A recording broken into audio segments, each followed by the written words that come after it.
Hello, fourth hour. So I get to start today with a story for you.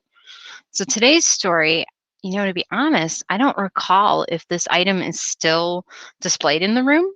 So if it is, it's on the left-hand side, a red metal object on top of the bookcase. That's a piston. And it's from my very first car. That's why I have it. So today I'm going to tell you the story of, lady, why do you keep a piston in your room? And the story of my first car. So here you can see this isn't an actual picture of Bessie. I took it from Google Images. Couldn't find a real picture. So this is what my 82 Mercury Capri looked like, which if you know about cars, you're like, why are you excited about it? A knockoff Ford.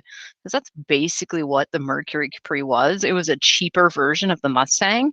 This was a time when Ford Motors and the Lincoln Company were working together.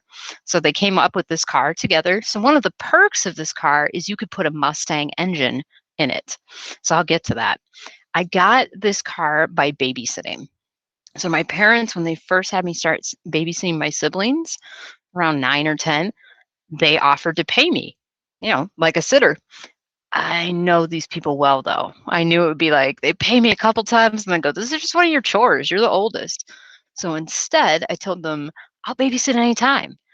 I just need you to sign this contract that says I'll get a car when I'm 16 in exchange. It has to be an operating car, it has to be road ready. So my parents went along with this. They signed the contract that me and a family friend who was a lawyer came up with. They signed it, and this was one of the first times I think my dad was ever early on a deadline. So I got my car at 15, which, as you know, is a problem because you can't drive at 15 legally. So I loved this thing. You can see a picture here of what the interior looked like.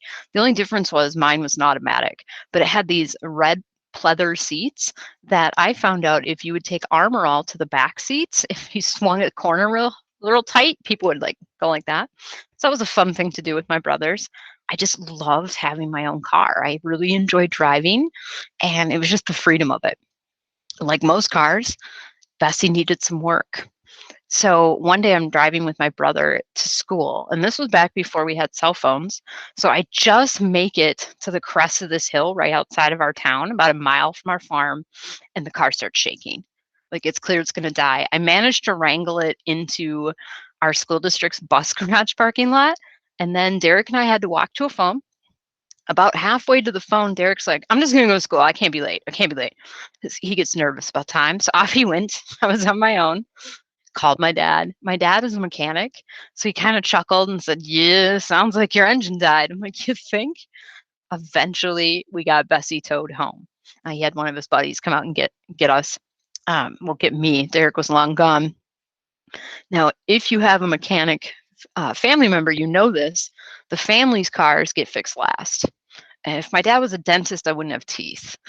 Makes sense. I mean, the last thing you want to do after fixing cars all day is come home and fix yet another one. So Bessie needed a new engine. Dad rigged her up, checked out that she needed a new engine. Specifically, what had happened with her, and this is why I have the piston. I broke my skirt. So this is the ring. The skirt is the ring right around the bottom of the piston, and I just snapped it right off. If you get a chance, you can look and see the metal is still sticking up. My dad painted the piston red. They're not red in the engine. He painted it and presented it to me at supper like it was a award. This became a family tradition. When any of the siblings broke their first car, Dad would find the part that broke, paint it, and present it like an award. I think he was like almost proud that I drove it so horribly that I broke it. I did kind of tease him about it too, like, oh, that just happens with normal wear and tear, right? And he's, no, this is, you drove the heck out of it. That's what happened. Now, I mentioned it. If you have a mechanic family member, you know it takes a long time to get your car fixed. Bessie sat for months. I had to beg rides off of people. When I was a teenager, I really wanted to drive my car. I tried everything to get him to fix this thing. I tried begging. I tried crying. He just kind of looked at me and went, your mother's better at all of this. True. I tried humor. Finally, the thing that worked was pure weirdness. So I found this cardboard piece of cardboard at work and took it home, wrote on it, I am a magic car. Fix me and I will bring you luck. Put it on my car, went to bed. Dad apparently came in later that night with one of my brothers, saw that sign and went, "Your sister's losing her mind. Call the uncles. We got to get this done." Because the most frustrating thing about this entire thing was my dad already had an engine to drop in there. Like someone owed him an engine. That was my dad's life. So it was just waiting for him to do it. He and my uncles and my brothers, they pulled an all-nighter. I woke up the next morning to my brother Eric, like just hopped up beyond all belief on Mountain Dew. Like could not barely understand a word. He's like, wake up, you gotta see it's the most amazing thing. Oh my God, it was so much fun. I'm like, who gave you Mountain Dew? He's like, all the uncles.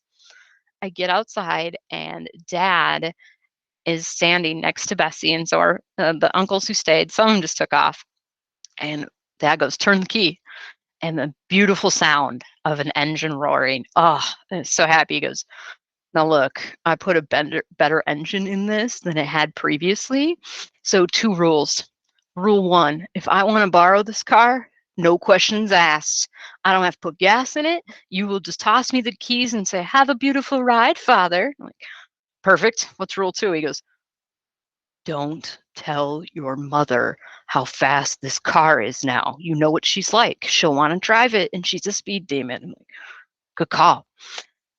Here's how I'll end the story.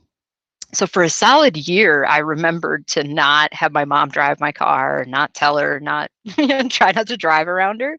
She didn't really notice until one day she asked if she could quick borrow my car. Hers was out of commission to get groceries or something. I'm like, yeah, here you go. Tossed her the keys. She came back like over 2 hours later with this wide-eyed look, and she goes, I don't know if you know this, but your car is a lot faster. And I'm like, where are the groceries? And she goes, oh, I didn't go to the store. I'm like, where you been? She was driving. So I definitely get that from both parents. And that's the story of my first beloved car, Bessie.